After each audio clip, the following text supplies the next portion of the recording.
Hi friends, welcome to our channel. செங்கீரை குழம்பு எப்படி செய்யலான்னு பார்க்கலாம் வாங்க. குழம்புக்கு நம்ம மசால் பொடி வறுத்து அரைக்க போகிறோம். வாங்க எப்படி செய்யலான்னு பார்க்கலாம்.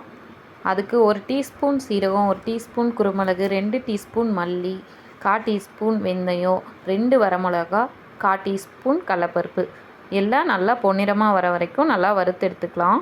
பாருங்கள், இந்த மாதிரி ஸ்டேஜில் நம்ம இறக்கி ஆற விட்டுக்கலாம். வாங்க இப்போ நம்ம கீரையை தாளித்து விட்டுக்கலாம். அதுக்கு ஒரு பேனில் 4 டீஸ்பூன் ஆயில் சேர்த்துக்கலாம்.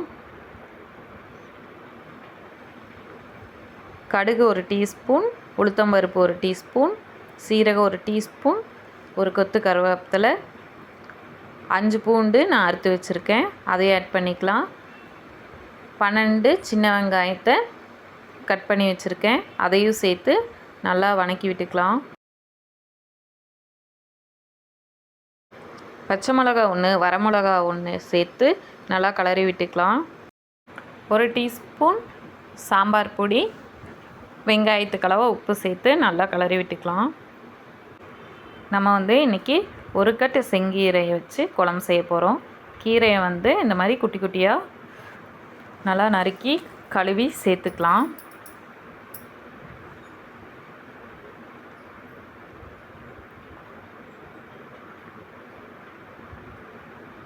கீரை ஆட் பண்ணியாச்சு, நல்லா வணக்கி விட்டுக்கலாம்.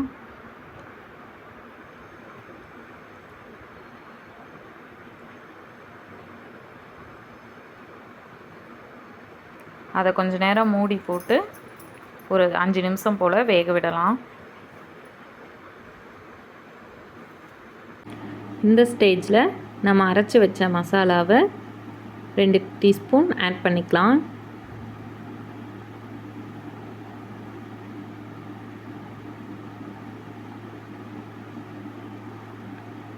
நல்லா கிளறி விட்டுக்கலாம்.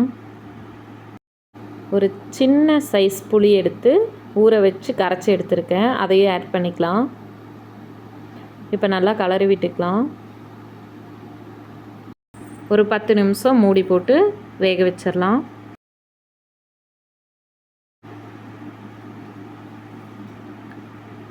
பருப்பு நான் தக்காளி பருப்பு போட்டு வேக வச்சு கடைஞ்சி எடுத்து வச்சுருக்கேன், அதை 2 கப் சேர்த்துக்கலாம்.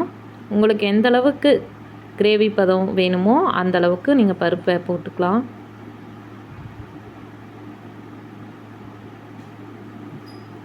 இப்போ பருப்பை ஆட் பண்ணி தேவையான அளவு உப்பு சேர்த்துக்கலாம்.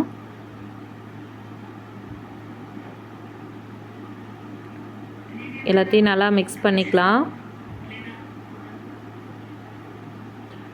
அதை ஒரு 10 to 15 மினிட்ஸ் நல்லா கொதிக்க விட்டுக்கலாம். பாருங்கள், நம்மளோட செங்கீரை கடையல் ரெடி ஆயிடுச்சு. இந்த மாதிரி லாஸ்ட் ஸ்டேஜில் 1 டீஸ்பூன் அளவுக்கு நெய்யும் 1 டீஸ்பூன் அளவுக்கு கோகோனட் ஆயிலும் சேர்த்துக்கலாம். தேங்காய் நெய்யும் சேர்த்துறங்காட்டி குழம்பு நல்லா வாசனையாக இருக்கும். கடைசியாக கொத்தமல்லி தழை சேர்த்து குழம்பை இறக்கிக்கலாம். இப்போ நம்மளோட செங்கீரை குழம்பு ரெடி ஆயிடுச்சு. இந்த வீடியோ பிடிச்சிருந்தா லைக் பண்ணுங்கள், ஷேர் பண்ணுங்கள், மறக்காமல் சப்ஸ்கிரைப் பண்ணுங்கள். தேங்க்ஸ் ஃபார் வாட்சிங்.